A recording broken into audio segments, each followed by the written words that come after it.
Puede mover montes, solo Dios puede salvar, mi Dios puede salvar, por siempre, autor de salvación. Jesús la muerte venció, Él la muerte venció.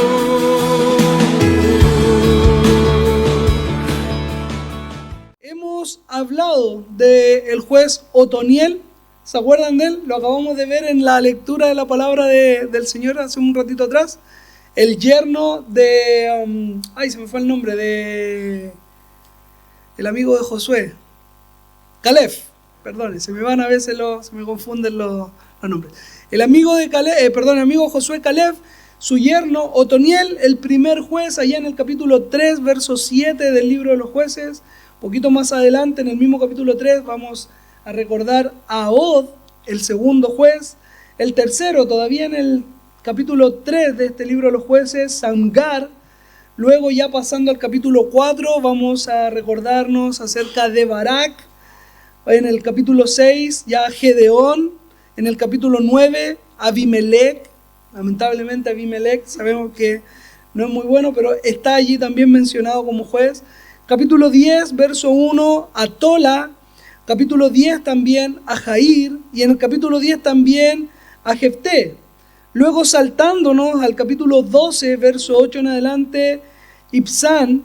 En el 12:11, Elón. En el 12:13, Abdón. Y hasta ahí ya tenemos a los 12 jueces que hemos estudiado hasta este momento. Y hoy, como les mencionaba, comenzaríamos con el juez número 13 de Israel y el último en este libro. ¿Se acuerdan que en un principio yo les decía de que son 13 jueces y 14 si contamos a Samuel? Que en el primer capítulo del libro de Samuel, del primer libro de Samuel, dice que él juzgó a Israel junto con ser un sacerdote, también un profeta de Dios. Bueno, entonces si lo vemos de esta manera, Samuel sería el último juez, pero en este libro, Sansón es el último juez mencionado. Me explico, ¿verdad? O sea, sabemos de que es el último juez, pero en este libro. Ahora, Sansón, así como el resto de los jueces, durante todo este tiempo que hemos podido estudiar este precioso libro, nos hemos percatado de que son hombres comunes y corrientes, no tienen ninguna particularidad. No son santos, no son personas perfectas, no son hombres que sin mancha o sin pecado. De hecho, el libro se encarga de mencionarnos tanto el aspecto espiritual, el aspecto de entrega que tenía este juez hacia el llamado que recibía, como a su vez también nos muestra la parte negativa, el pecado. Me acuerdo de algo puntual, para dar un ejemplo, en el caso de Jefté, cuando él todavía tenía esta inquietud, si Dios iba a entregar a los enemigos en sus manos o no. ¿Cuál fue la promesa que Jefté hizo? ¿Se recuerdan? ¿Se acuerdan o no? La primera persona que lo viniese a recibir, Jefté dice: Señor, yo te lo entregaré en holocausto como un sacrificio. Y sabemos que esto, de acuerdo a la ley de Moisés, era abominación delante del Señor.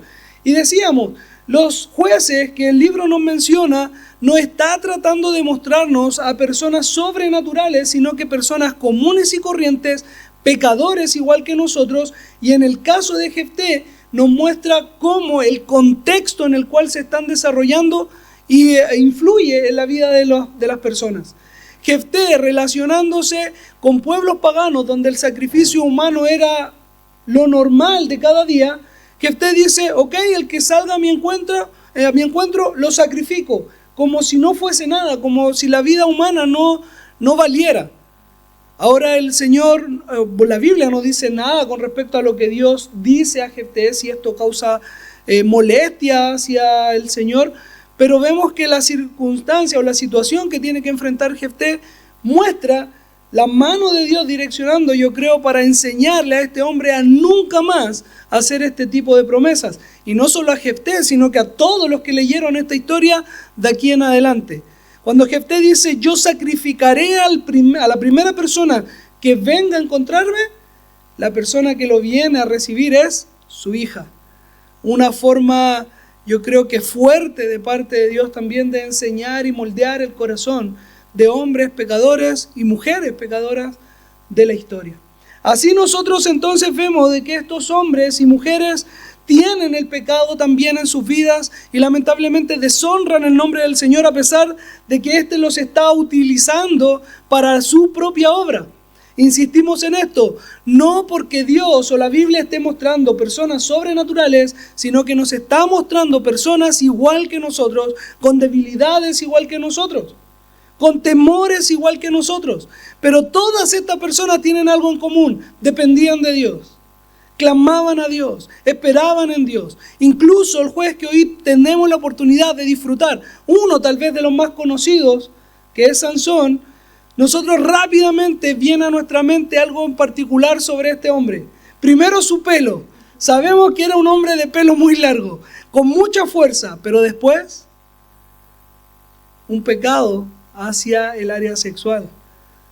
Una libertad, un libertinaje sexual que Sansón desarrollaba y peor aún, o sea, ya este es un pecado en sí, pero Sansón agravaba este pecado delante de Dios yéndose en pos de mujeres filisteas, mujeres que no estaban dentro del pueblo de Dios, que también esto era mandato divino en la ley de Moisés.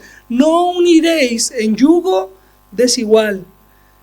No podréis buscar mujeres de la tierra del cananeo, dijo el Señor a Moisés antes de entrar a la tierra prometida. No uniréis vuestros hijos con vuestras hijas, para que no pequen delante del Señor. Y Sansón, ¿qué le dijo a su padre cuando él buscaba a las filisteas? Es que éstas agradaron a mis ojos. Esta mujer me agradó, esta mujer me gustó, era bella, yo quiero ir con ella. Sansón mostraba esta debilidad y esta pecaminosidad en él, en esta área. Pero les mencionaba también los otros jueces, porque ellos también lo hicieron. No a lo mejor en este punto específico, sino que en muchos otros. Mencionábamos a Jefté y podemos mencionar a los otros 12 y les aseguro que no vamos a encontrar blancura o santidad o perfección en ninguno de ellos.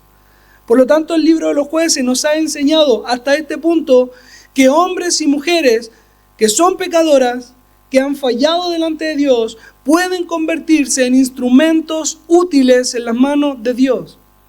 Se los menciono porque si nosotros somos honestos con nuestro propio corazón, tal vez durante toda la semana no nos hemos comportado de la mejor manera. No hemos sido los hijos de Dios que agradan a su Dios.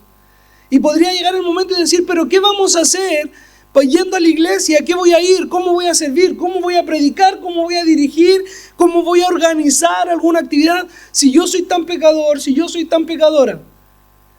Y el recuerdo de estos hombres y mujeres que viene a mi mente debiese fortalecer mi corazón diciendo, sí, soy pecador, pero tengo un Dios lleno de amor y de misericordia que ha dado a su Hijo para que estos pecados puedan ser borrados, para que mi inmundicia pueda ser quitada, para que lo que yo haga no pueda ser contaminado con mi pecado, sino que sea cubierto con la sangre del Cordero.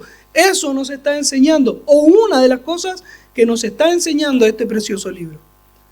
Dios es santo, amoroso, compasivo y trabaja aún en medio de un pueblo de pecadores. Y tiene la misericordia hacia esos pecadores. Una vez, en un campamento, tengo un recuerdo de un equipante consejero, al cual le estimo mucho, lo he visto un par de veces en el último tiempo y nos hemos encontrado con mucho cariño, pero él nos enseñó una vez algo que a él le impactó y que cuando lo transmitió y lo compartió con nosotros también fue de gran impacto. Él nos decía que si nosotros tomásemos una pelota y una raqueta de tenis, tal vez podríamos jugar un momento. Pero si tú esa pelota y esa raqueta de tenis se la entregas a un profesional, podría llegar a hacer grandes cosas. Luego nos dijo que tal vez nosotros con un poquito de madera y unos cuantos clavos podríamos hacer tal vez una pajarera o algún tipo de instrumento con esta madera y clavos. Pero un gran ¿cómo se llama el que trabaja la madera? El carpintero, un gran carpintero podría construir una construcción pero maravillosa, una casa, un edificio con esos clavos y esa madera. Si nosotros tomásemos en nuestras manos unos clavos, podríamos tratar de construir algo, pero los clavos en las manos de Cristo nos llevaron a la salvación. Es ese Dios que puede hacer grandes cosas con algo tan insignificante, con algo tan doloroso, con algo que nadie querría usar tal vez. Es ese Dios que cuando toma en sus manos algo insignificante, lo transforma en la victoria de la vida eterna. Es ese Dios el que nos ha tomado a nosotros a pesar de nuestro pecado, a pesar de lo que vemos de Sansón, a pesar de lo que vemos de Jefté, a pesar de lo que vemos en los otros jueces. Es este Dios el que tiene misericordia y puede tomarnos en sus manos y hacer algo precioso con nosotros. No somos nosotros, es Dios.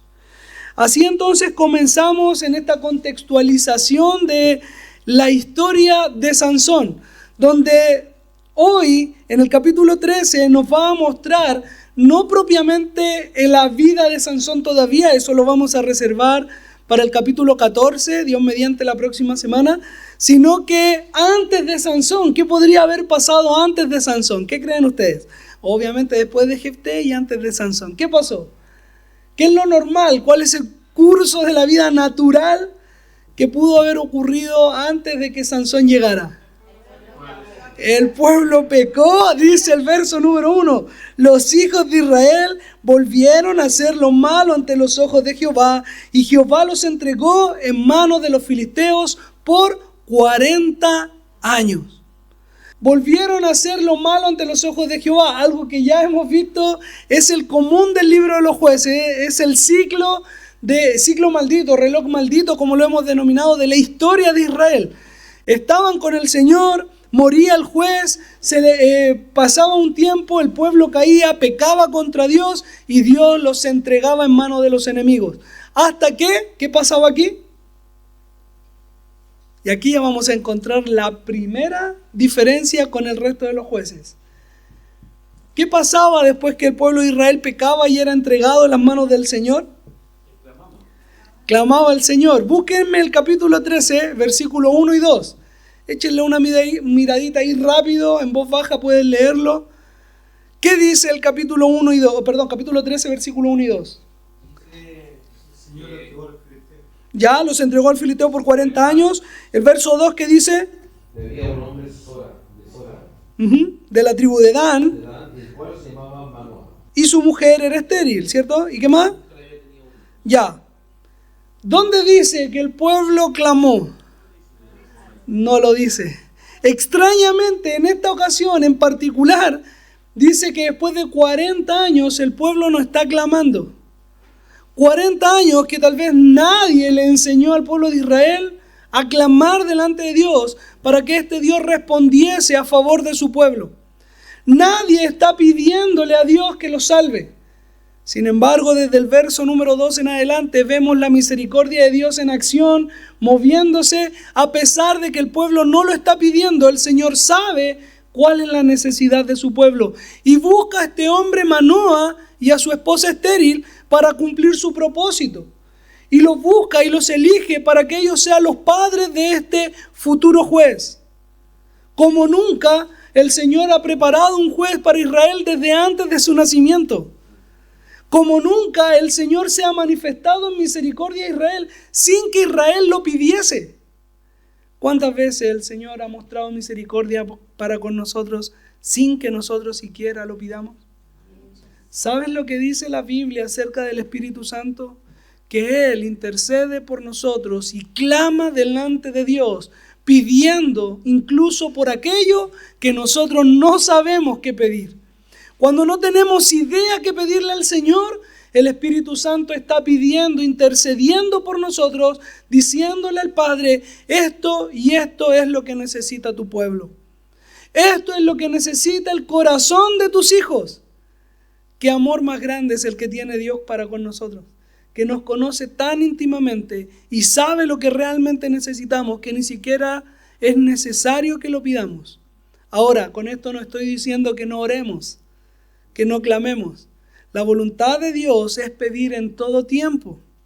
Clamemos en todo momento, oremos en todo momento, es lo que el Señor nos instruye. Pero cuando llega el momento en que ni siquiera nuestra cabeza sabe lo que pedir, podemos confiar, gozosos, con esperanza en que Dios obrará a favor de su pueblo conforme a la necesidad que éste tenga. Tenemos esta particularidad entonces, Jehová actuando por beneplácito, por voluntad propia, por soberanía divina. Dios dijo, yo daré a mi pueblo lo que mi pueblo necesita.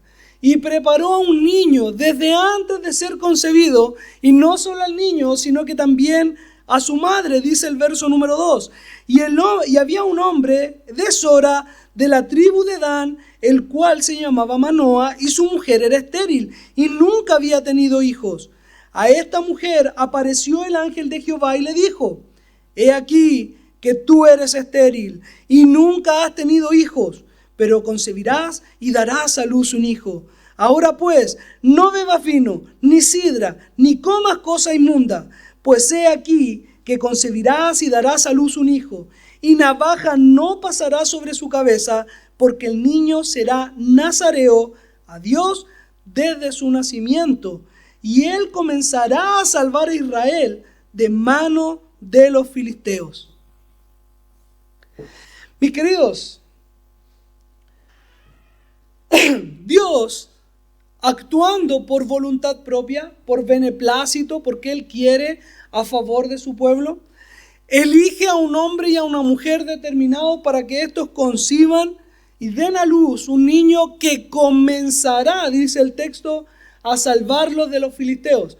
Paréntesis, ¿por qué dice comenzará a librarlos de los filisteos? Recuerden la historia de Sansón, ustedes la saben, yo sé que ustedes la saben. ¿Qué pasa al final de la vida de Sansón? Muere, como todos los jueces que hemos visto, pero con alguna particularidad. ¿Cómo es la forma de morir que tiene Sansón? Ciego, ¿cierto? Recobra su fuerza después de quizás cuánto tiempo de que su pelo creció, ¿cierto? Derriba las columnas del templo. Mueren muchos filisteos, más de lo que había matado durante toda su vida, dice el texto. ¿Cierto? ¿Qué más? ¿Los filisteos fueron derrotados? Los filisteos siguieron. De hecho, si ustedes continúan el texto en el libro de los jueces, van a encontrarse con 1 de Samuel, 2 de Samuel, y adivinen quiénes son los enemigos principales de Israel durante este tiempo. Contexto, 1 y 2 de Samuel, la historia de los dos primeros reyes, Saúl y David. ¿Con quiénes peleaban estos dos reyes? Los filisteos. ¿En manos de quién? Bueno, Saúl tomó su propia espada y se asesinó, pero después de haber sido herido por los filisteos. Es decir, Dios muestra aquí, a mí me encantó esta porción porque solo en 5 versículos a mí me muestra la sabiduría de Dios, el conocimiento previo de Dios. En primer lugar nos dice que Él comenzará una batalla contra los filisteos, pero no la va a terminar, Él la va a comenzar. Dios sabía que Sansón no iba a ser el que terminaría con los filisteos, a pesar de las capacidades que Dios le dio, el amor, la gracia que Dios le dio. Sansón no sería el instrumento que Dios utilizaría para terminar esta guerra. Sería David, ni siquiera Saúl, sería David. Incluso sería en los últimos días de David, ya en los días de Salomón, cuando hubo paz y hubo tranquilidad en el reino. Hermanos, hay contextos, hay situaciones, hay momentos en que nosotros solo comenzaremos la batalla. Hay momentos de nuestra historia en que nosotros solo comenzaremos el servicio y no culminaremos este servicio. ¿Cuántos obreros sirvieron en esta iglesia comenzando el servicio? Tenemos a un pastor Ángel Calderón, que fue el que comenzó la obra aquí. No es el que la terminó, fue el que la comenzó. Así nosotros, ¿cuántas veces hemos sido obreros de Dios que hemos comenzado la obra del Señor? ¿Cuántas veces Él nos ha utilizado y Él sabe si quiere que nosotros comencemos su obra o seamos los que terminemos su obra? Eso es soberanía. Eso es su voluntad. Y hay otra cosa que aquí pasa desapercibida. El voto nazareo. Ojo, nazareo y nazareno no es lo mismo. Nazareno es el que viene de Nazaret. Nazareo es un voto que hacía una persona a Dios como a modo de consagración. Es decir, cuando una persona decía, voy a glorificar a Dios y ser siervo de Dios por 3 años, por decir un nombre, 7 años, 10 años, lo que sea. Por un periodo de tiempo, capítulo 6 del libro de Números aparece esto, si ustedes lo quieren mirar. Capítulo 6 de Números. ¿Qué es lo que dice? Si una persona quiere hacer voto nazareo a Dios, no podría comer ningún fruto de la vid, ni la uva fresca, ni la uva seca, es decir, la pasa, no podrían comer.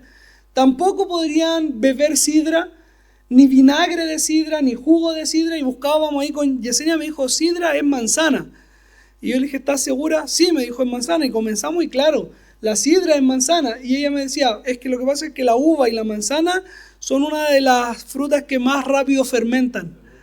Entonces, cuando el ángel del Señor le dice a la mujer acá, y también en el libro de Números, habla acerca de la sidra, de la uva, del vino, está hablando de abstenerse de todo esto. De no comer también animales inmundos como el cerdo, que estaba prohibido para los judíos, como caballos, tampoco podían comer carne de caballo, como mariscos, conejos, ninguno de estos animales ellos podían comer.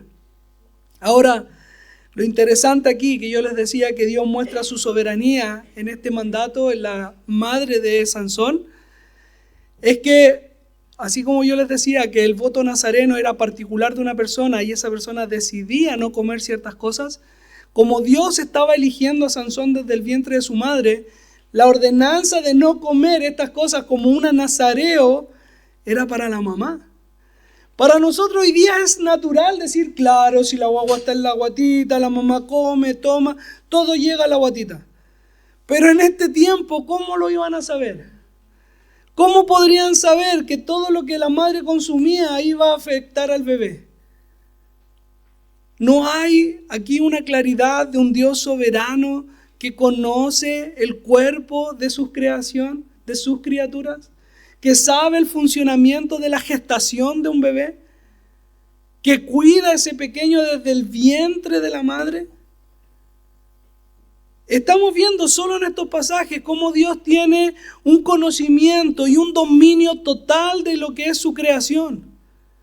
Hasta este entonces nadie tal vez se podría haber imaginado que lo que la madre haga podría haber afectado, que lo que la madre coma o beba podría haber afectado al niño. Pero Dios sí lo sabía. Y le dijo, tú como madre no podrás hacer esto hasta que el niño nazca. No podrás tocar, después el niño no podrá tocar muertos, no pasará navaja, pero tú como madre abstente de estos alimentos. Cuida a ese pequeño que tienes en el interior. Qué hermoso ver el amor que Dios tiene para con esta mujer siendo estéril.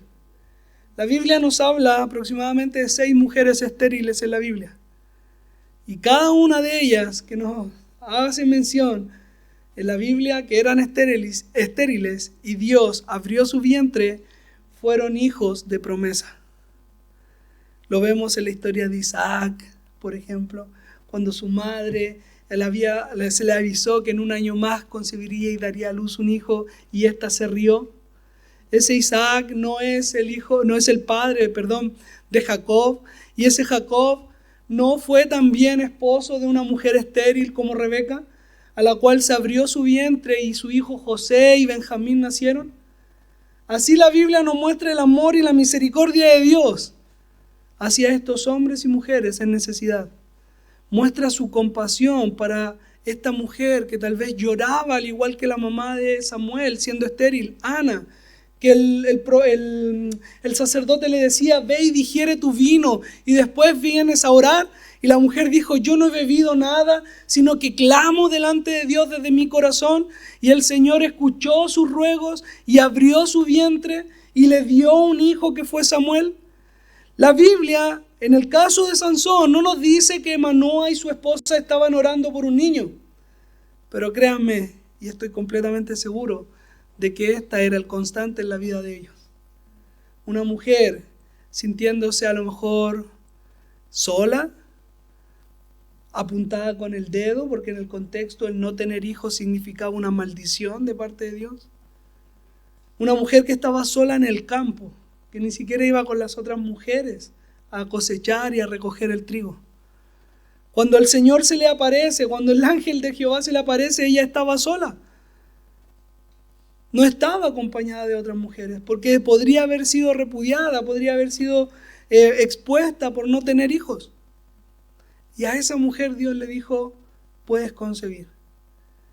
Y otra vez vemos que la Biblia no nos menciona que hay un clamor en el corazón de ellos, pero el Señor sabe lo que hay en el corazón de su creación.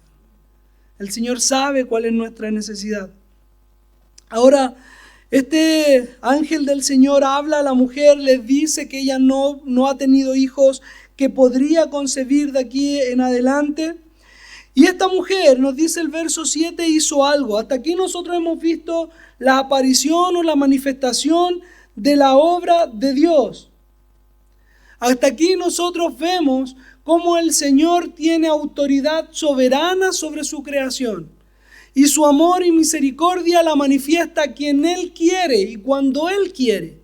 A Israel se la mostró después de 40 años bajo la opresión de los filisteos. A Manoa y su esposa no se nos menciona cuánto tiempo estuvieron casados intentando tener hijos, pero allí Dios también responde para esta necesidad que había en el matrimonio. Pero cuando Dios se manifiesta en nuestras vidas, mis queridos, la pregunta que cae sobre nosotros es: ¿cuál es nuestra respuesta? ¿Qué hacemos nosotros cuando Dios responde, ya sea a nuestras necesidades o a nuestras peticiones en oración? Podríamos decir: esto no es la voluntad de Dios, no estoy seguro, esto es solo mi imaginación. Pero yo quiero mostrarles cuál fue la respuesta de la esposa de Manoa y Manoa. Solamente un alcance. Hasta donde yo sé, podría equivocarme, pero traté de buscar en estas mujeres estériles que fueron bendecidas por Dios para poder tener hijos. Y creo, como les digo, podría equivocarme, pero lo busqué muy bien y no encontré nada. Creo que esta es la única mujer que no se menciona su nombre. A pesar de que el Señor la iba a bendecir con un hijo, no dice cuál es el nombre de la mujer. Solamente dice que es esposa de Manoa. No sé por qué. Tal vez para que todos nosotros podamos poner nuestros nombres allí. Podría ser. Pero ahora quiero mostrarles cuál fue la actitud, la respuesta de esta pareja. En primer lugar, el verso 6 nos dice: y la mujer vino y se lo contó a su marido diciendo: un varón de Dios vino a mí, cuyo aspecto era como el aspecto de un ángel de Dios, temible en gran manera. Y no le pregunté de dónde ni quién era, ni tampoco él me dijo su nombre. Y me dijo: he aquí, tú concebirás y darás a luz un hijo. Por tanto, ahora no beberás vino, ni sidra, ni comas cosa inmunda. Porque este niño será nazareo a Dios desde su nacimiento hasta su muerte. Entonces oró Manoa a Jehová y dijo: Señor mío, yo te ruego que aquel varón de Dios que enviaste vuelva ahora a venir a nosotros y nos enseñe lo que hayamos de hacer con el niño que ha de nacer. ¿Cuál fue la respuesta del padre de Sansón y la madre de Sansón? En primer lugar, vemos a una mujer que se le aparece el ángel de Jehová. ¿Y cuál fue su primera respuesta? Hermanos, esta pareja nos muestra la comunicación que debe haber entre los matrimonios. Cuando Dios se manifiesta en nuestras relaciones, debemos compartirlo con nuestro esposo o la esposa en el caso que corresponda. La comunicación entre nosotros debiese ser constante, hermanos. ¿Te imaginas esta mujer recibiendo tremendo mensaje y después quedando embarazada? Y Manuel le dice: ¿y qué pasó? Sí, hace un par de meses vino él. ¿Te lo imaginas? Y ustedes se ríen. ¿Y cuántas veces le ha pasado? Y dice: oye, pasó tal cosa. Sí, me avisaron la otra vez. ¿Le ha pasado? Ay, sí, la otra vez me dijeron que te contara. Ah, sí, me dijeron la otra vez, me pasó esto. Hermanos, semanas sin hablar. Semanas sin contarse las cosas. Semanas sin comunicarse como pareja. Y esta mujer en un solo versículo nos muestra que la bendición de Dios viene a su vida y parte a comunicárselo ¿a quién? A su esposo. No a sus amigas. A su esposo. No a sus papás, a su esposo. No a su hija, no, a su esposo. Porque la comunicación dentro del matrimonio es importante, hermano. Hablar, la pareja es tan importante que la pareja pueda comunicarse, hermano. Y la Biblia nos muestra esta forma de relacionarnos, que es la manera santa. Y podríamos pasar mucho rato acá, pero lo vamos a dejar para una reunión de matrimonios y vamos a seguir avanzando. Y ahora vamos a ver la respuesta de Manoah. Hermano, yo les prometo que cuando yo leí, o sea, ya me conmovió la respuesta de esta mujer, pero cuando veo la respuesta de Manoah, hermano, mi corazón latía porque dice, entonces oró Manoah a Jehová. ¿Qué le hubiera dicho a otra persona a nosotros mismos? Ah, ¿cómo se te ocurre? Pudo haber sido cualquier persona, ¿cómo va a ser como un ángel? Eres exagerada. ¿Qué le dijeron los apóstoles a María Magdalena cuando ésta le dijo, el Señor se me apareció y me dijo que viniera a ustedes? ¿Qué le dijeron? Exageras. El Señor está muerto. Los ángeles no existen, pudo haber dicho Manoah. En 40 años no hemos visto ninguno, sino que los filisteos nos asolan. Sin embargo, Manoah, ¿qué hizo? Inclinó su corazón a Jehová. Ahora esto es importante porque 40 años que Israel se alejó de Dios, pero Manoah sabía a quién orarle. La mujer no recibió nombre, no dijo yo soy el ángel del Señor, no dijo yo soy tal o soy cual, no dijo de dónde venía, pero ellos sabían que solamente Dios podría hacer esto. Solamente Jehová puede hacer esto. Y cuando Manoah ora al Señor, ¿te fijaste lo que él pide? ¿Cuál es la petición de Manoah? Señor, que no sea uno, que sean 10 hijos los que me des. ¿Eso es lo que pide? No es eso. Manoah dice, te ruego que aquel varón de Dios que viniese, que enviaste, vuelva ahora a venir a nosotros y nos enseñe lo que hayamos de hacer con el niño que ha de nacer. Y lee el verso número 12, por favor. ¿Quién lo puede leer? Avancen un poquito y lean el 12. ¿Qué dijo Manoah? El verso 8 nos dice, ¿qué debemos hacer con el niño que ha de nacer? Y el verso 12 nos dice, cuando tus palabras se cumplan. ¿Hay duda en Manoah? No hay duda. Hay fe plena en el mensaje que se le está entregando. Hay una certeza, hay una convicción de algo que ni siquiera sus ojos pudieron ver. Fue su esposa la que le dijo, he tenido un encuentro con el Señor. Él me habló, Él conmovió mi vida, Él me transformó, Él me perdonó de mis pecados. Me arrepentí de ellos delante de Dios. Y Cristo vino a vivir en mi corazón. ¿A quién se lo compartimos? ¿Hay fe plena en esta verdad? ¿Hay amor en esta verdad? ¿Con quién debiésemos compartirla primero? Con nuestras parejas. Una mujer que ha recibido a Cristo en su corazón debiese compartirlo con su esposo día tras día. Un hombre que ha conocido a Cristo y lo ha recibido en su corazón debiese compartirlo con su esposa y con sus hijos todos los días, con una fe plena. Hermanos, fue la oración de Manoah la que conmovió a Dios y la que le agradó a Dios a tal punto que respondió su oración. Pero es que es la oración de fe la que el Señor responde. ¿Qué nos dice Santiago capítulo 1, verso 6? Pero cuando pidan al Señor, pidan con fe, creyendo que lo que ya pidieron se ha cumplido, no dudando, sino con fe. La oración de fe es la que le agrada al Señor y la que lo mueve a responder esta oración. Verso 9 dice, y Dios oyó la voz de Manoah. ¿Cuándo Dios no ha escuchado nuestras oraciones? Aún el salmista clama y dice, inclina tu oído hacia mi clamor. grito, voz en cuello, decía el salmista, para que tu oído me escuche. Así la voz de Manoa fue escuchada ante los oídos del Señor, y el ángel de Dios volvió otra vez a la mujer estando ella en el campo. Mas su marido Manoa no estaba con ella, y la mujer corrió prontamente a avisarle a su marido, diciéndole: mira, que se me apareció aquel varón que vino a mí el otro día.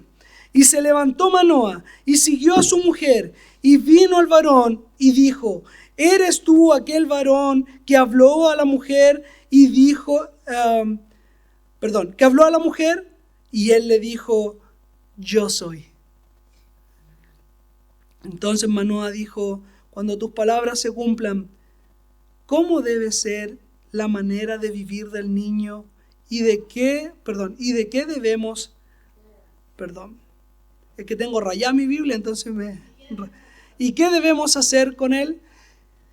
Mis queridos, los que son padres o los que van a ser padres alguna vez, ¿cuántos han pedido dirección a Dios para guiar a nuestros hijos o a sus hijos?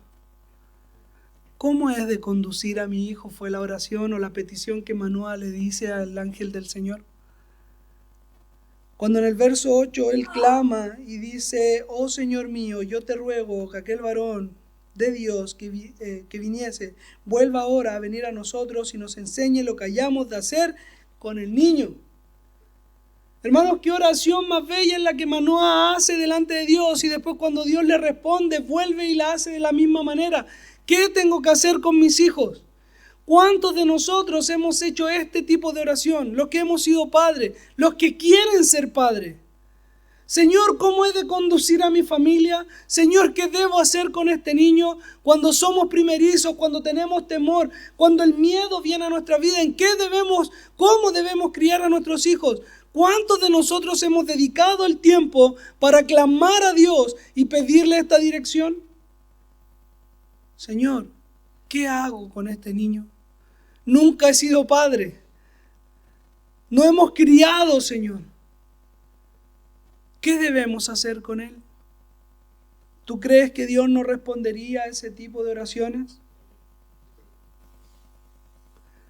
¿Tú crees que Dios no daría la sabiduría a quien se la pide para cuidar a un pequeño? Para enseñarle, para guiarlo, para amarlo. ¿Tú crees que Dios no pondría el amor en nuestros corazones para hacer el trabajo de padres? Y si decimos que sí, ¿cuánto entonces de nosotros lo hemos pedido? Si sabemos que Dios responde, ¿por qué no clamamos? ¿Por qué hoy nos quejamos de que la juventud y las nuevas generaciones están más malas que la anterior? Están peor que la generación anterior. ¿Cuántos padres están pidiendo dirección? ¿Cuántos padres están aprendiendo? Hermanos, podemos pedir dirección a Dios, pero el Señor también ha otorgado a pastores, a maestros, libros que nos instruyan para poder crecer como padres. ¿Cuántos de nosotros hemos dedicado tiempo a leer este tipo de material? ¿Cuánto tiempo hemos dedicado a ir a conferencias de crianza? ¿Cuántos de nosotros hemos dedicado tiempo a aprender a ser buenos padres? Y si seguimos la misma línea, hermanos, ¿cuánto tiempo hemos dedicado a aprender? Sea a ser padres, a ser hijos, a ser hermanos, a ser siervos de Dios. Pero no nos gusta aprender. No, si yo ya me lo sé. A mí me pasa cuando alguien me está dando una instrucción, van por la mitad. Sí, ya caché. Sí, ahora puedo. Ya entendí ya. Porque no quiero que me sigan dando la vuelta, no queremos aprender. Nos cuesta aprender. Las universidades se abandonan porque hombres y mujeres muchas veces les cuesta el compromiso, la responsabilidad de adquirir conocimiento, la responsabilidad de aprender, porque significa esfuerzo, dedicación, constancia. Pero si realmente queremos ser buenos padres, buenos hermanos, buenos siervos de Dios, aprendamos. Aprendamos y pidámosle a Dios la dirección que tanto necesitamos. Sigamos avanzando y lo dejamos también reservado para otra reunión de matrimonios. Dice, el verso 3 en adelante, y el ángel de Jehová respondió a Manoah: la mujer se guardará de todas las cosas que yo le dije. No tomará nada que proceda de la vid, no beberá vino ni sidra, y no comerá cosa inmunda. Guardará todo lo que le mandé. 15. Entonces Manoah dijo al ángel de Jehová: te ruego nos permitas detenerte y te prepararemos un cabrito. ¿Hasta aquí a quién le acuerda esto? ¿A quién? Gedeón. ¿Se acuerdan cuando a Gedeón se le apareció el ángel de Jehová y le dijo: te ruego, voy por un cabrito, voy y vuelvo? 2 o 3 horas nomás. Espérame aquí 2 o 3 horas y yo vuelvo. ¿Y qué dijo el ángel del Señor? Ve. A Manoah le dijo algo similar, pero lo siguiente: y el ángel de Jehová respondió a Manoah: aunque me detengas, no voy a comer o no comeré de tu pan.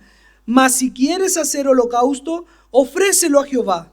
Y no sabía Manoah que aquel fuese el ángel de Jehová. Entonces dijo Manoah al ángel de Jehová: ¿cuál es tu nombre para que cuando se cumpla tu palabra te honremos? Y el ángel de Jehová respondió: ¿por qué preguntas por mi nombre, que es admirable? Y Manoah tomó un cabrito y una ofrenda y los ofreció sobre una peña a Jehová. Y el ángel de Jehová hizo milagro ante los ojos de Manoah y su mujer. Porque aconteció que cuando la llama subía del altar hacia el cielo, el ángel de Jehová subió en la llama del altar ante los ojos de Manoah y de su mujer, los cuales se postraron en tierra. Y el ángel de Jehová no volvió a aparecer a Manoah ni a su mujer. Entonces conoció Manoah que era el ángel de Jehová. Y dijo Manoah a su mujer: ciertamente moriremos, porque a Dios hemos visto. Y su mujer le respondió: si Jehová nos quisiera matar, no aceptaría de nuestras manos el holocausto y la ofrenda, ni nos hubiera mostrado todas estas cosas, ni ahora nos habría anunciado esto. ¿Qué es lo que ocurre acá, hermanos? Pregunta: ¿quién fue el que se apareció a Manoah y su mujer? Dios mismo. Lo hemos visto en el caso de Gedeón, también era Jehová el que se estaba apareciendo. Y la teología nos ha enseñado que cuando Dios toma forma de hombre, ese hombre es Jesucristo. Cristo es la representación de Dios en forma corpórea. Es Cristo el que se presenta delante de Manoah, como lo hizo también con Gedeón, y en su momento incluso lo hizo con Abraham. Con Abraham y Manoah hay muchas similitudes. Jehová presentándose delante de él para anunciarle, en el caso de Abraham, que de aquí a 1 año nacería su hijo Isaac. Y Abraham actuó de la misma manera que Manoah. Si he hallado gracia delante de tus ojos, dice el capítulo 18 de Génesis, te ruego pases con nosotros y comas de nuestra mesa. No es una forma a lo mejor un tanto burda y humana que nosotros tenemos, pero al mismo tiempo que muestra nuestro amor y nuestro agradecimiento, el otorgar entrada a nuestra mesa. Cuando estamos agradecidos de alguien y queremos recompensarlo, le decimos: te invito a almorzar, te invito a un asado, te invito, no sé, a algo que pueda yo retribuir por el amor, por la gracia, por la entrega que tú has tenido. ¿No retribuimos de esa manera? Es lo mismo que vemos en Abraham, es lo mismo que vemos en Gedeón, es lo que estamos viendo en Manoah. Te ruego que me des un momento para yo poder preparar altar. Y él le dice: ahora sí, yo no voy a comer de este pan, pero el holocausto será recibido delante del Señor. Entrégaselo al Señor, entrega tu vida al Señor. ¿Quieres retribuir la gracia que Dios ha tenido en darnos a su Hijo Jesucristo para que muriera en la cruz por nuestros pecados? Glorifícale con tu vida. Entrégale tu corazón. Agradécele desde lo más profundo de tu ser. No necesitamos cosas materiales. No necesitamos un holocausto, no necesitamos ofrendas, ni diezmos más caros para dar o retribuir a Dios en algo. Lo que necesitamos es entregar nuestras vidas a Dios. El mismo Señor ha dicho: yo no quiero holocausto, no me satisfacen los holocaustos. ¿Qué es lo que me gustan? Corazones contritos y humillados. Eso es lo que glorifica a Dios. ¿Quieres honrarle a Dios? ¿Quieres ofrecerle la mejor ofrenda a Dios? Dedíquele su vida. Dedíquele su corazón. Ofrézcasela en holocausto a nuestro Señor. Eso es lo que le agrada. Ahora,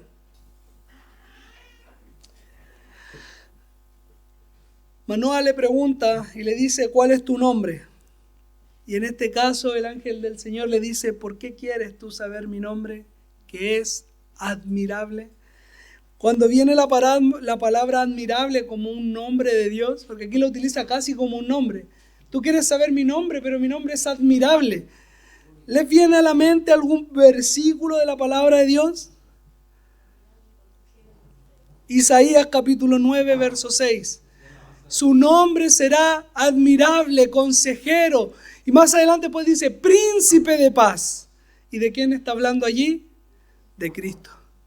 Cristo sería llamado de esa manera, por lo tanto es Cristo el que se está presentando a Manoah. Tú quieres conocer mi nombre, pero mi nombre es admirable. Mi nombre es incapaz de poder ser conocido. Por eso el Señor le dijo a Moisés que su nombre era Yo Soy. Este es el Yo Soy. El mismo que cuando Manoah le dice, tú eres el que se le apareció a la mujer, y éste responde, yo soy. Es Cristo el que se revela a la vida de este matrimonio. Es Cristo el que le está dando esta bendición. Y al igual que Gedeón, cuando se da cuenta de que era Dios mismo el que estaba delante de él, viene el temor en su vida. Y dice, moriremos. Mis queridos, ¿por qué Manoah tiene este temor de morir? Porque vieron a Dios. Cuando Dios se manifestó en el monte delante del pueblo de Israel y les dijo al pueblo entero si quería que Él se manifestara así, el pueblo le dijo no, sino que Moisés vaya al monte y manifiéstate a Moisés, pero no a nosotros. Es que cuando Dios se manifiesta, imagina el temor que puede provocar en el corazón. Ese temor de ver a un Dios santo, eterno, y nosotros viles y pecadores. ¿No era lo que decía el profeta? He aquí que perezco, que siendo yo un hombre inmundo de labios y habitando en un pueblo inmundo de labios, el Señor se me presenta. Purifícame con carbones encendidos. Es la petición que tenía. Y todos ellos caían como muertos. Las fuerzas de sus piernas se debilitaban al ver la grandeza del Dios al cual servían. Es lo que Manoah sintió en este momento cuando se dio cuenta que a Jehová, que habían abandonado por tanto tiempo, mostraba misericordia en su vida. Pero ahora este temor a veces nos pasa también a nosotros, lo hace actuar de manera irracional. Manoah dice, hasta aquí llegamos. Vamos a morir porque hemos visto a Dios.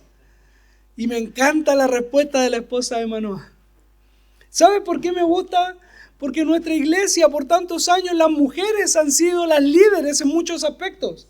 Han liderado, han dirigido, han organizado, han levantado la congregación. Y el Señor ha otorgado a ustedes, mujeres, este don de la sabiduría muchas veces. Y es aquí cuando la esposa de Manoah le dice, no seáis tontos, pues Manoah. Si nos está diciendo que nos va a dar un hijo, ¿cómo nos va a matar? Si está diciendo que nos va a dar un hijo que va a salvar a Israel, ¿cómo va a matarnos?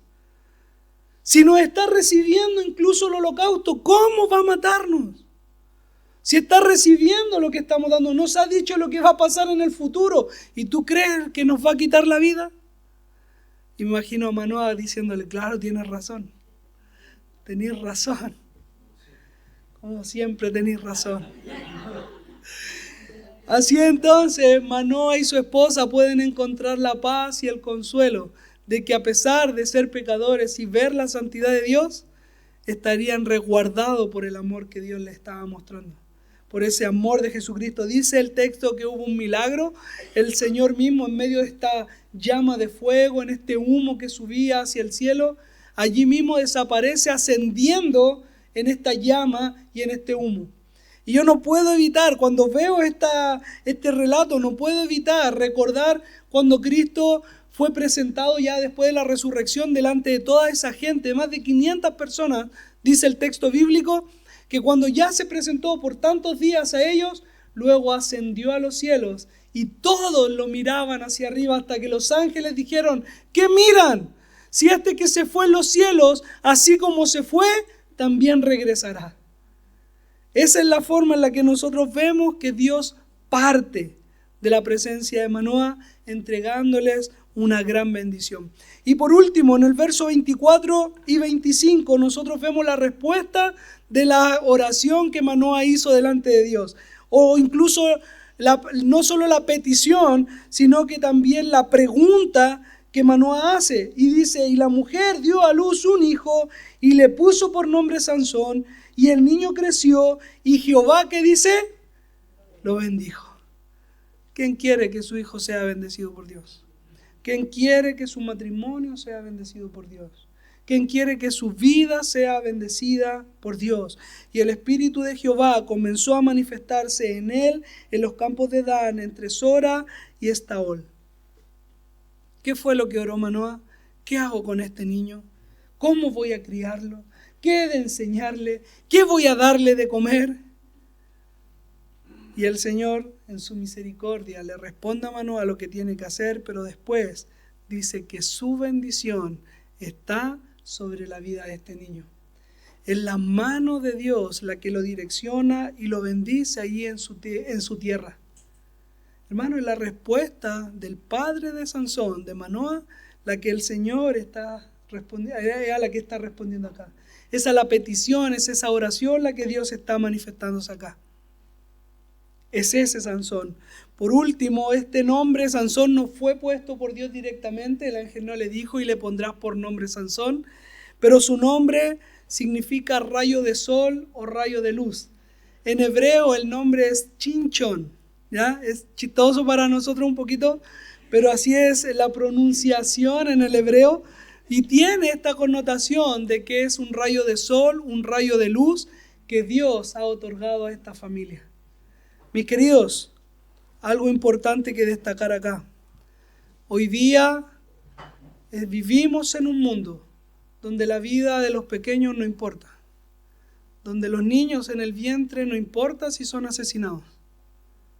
Pero el Señor nos dice en su palabra que Él nos ha formado en el vientre de nuestra madre, nos ha tejido en ese lugar, nos ha amado desde antes que naciéramos, nos ha escogido antes que nosotros hiciésemos voto delante de Él. Sansón no hizo el voto nazareo, Dios lo llamó a ser santificado, Dios lo llamó a ser apartado, Dios lo eligió para ser su siervo.